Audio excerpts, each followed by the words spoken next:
பொள்ளாச்சி தொகுதியில திமுக ஆட்சியில் கொண்டு வரப்பட்ட திட்டங்கள் என்னென்ன சொல்லுங்க பார்ப்போம். வந்து இப்ப நான் என்ன உங்கள்கிட்ட சொல்றது? தம்பி போயிடு. பொள்ளாச்சி அரசு கலைக்கல்லூரி, அதெல்லாம் இல்லைங்க. இல்ல. பொள்ளாச்சி அரசு தலைமை மருத்துவமனை, இல்லைங்க. இல்ல.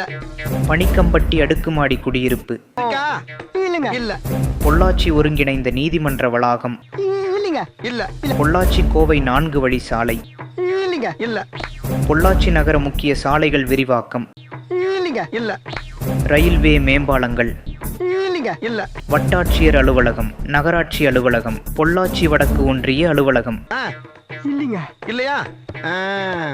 என்னையா நீ இப்ப எது கேட்டாலும் இல்லைங்கிற? பொள்ளாச்சி கொடரோடு எக்ஸ்பிரஸ்வே, இல்லைங்க. இல்ல. திமுக ஆட்சியினால் பொள்ளாச்சி மக்களுக்கு எந்த பயனும் இல்லை.